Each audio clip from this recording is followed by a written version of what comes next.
Hey guys, welcome back. In today's video, we will learn all about borders in CSS. What is a CSS border?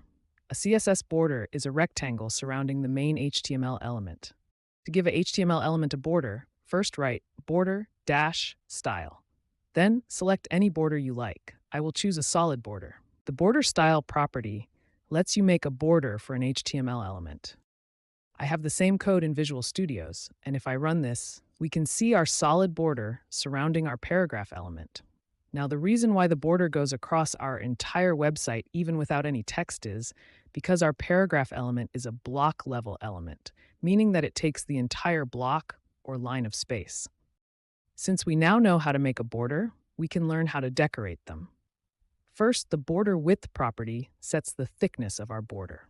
To write this property, write border dash width and then put your numbers.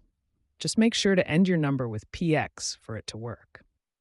Here in my code, if I set the width to 50 px and run our code, we can see a very thick border. The same is true for the border color property. We just replace the width keyword with color and then select a color.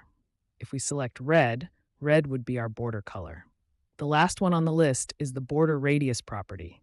It sets the border curvature towards the edges. To write this property, just write border dash radius and set a curvature number. Make sure to end with px here too. Here in my code, if I set the radius to 10 px, we can see the curve towards the edges. But if I set the radius to 20 px, we can see more curvature towards the edges. But there is a shortcut. We can write all of that in one line. Just write border, colon, your border width, then your border style, and finally your border color. This is the proper syntax, but your code will still work if you put them in random orders.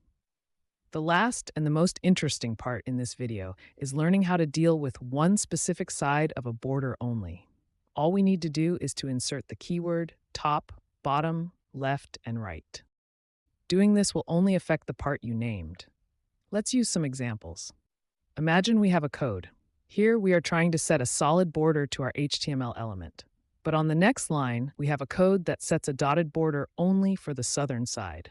We must know that the last code always overrides the previous ones. Since the newest line only targets the bottom side, we will see a solid border all around the element except for the south. The south will have the dotted border. So yeah, that's it for today's video. Like and subscribe. And as always, thanks for watching.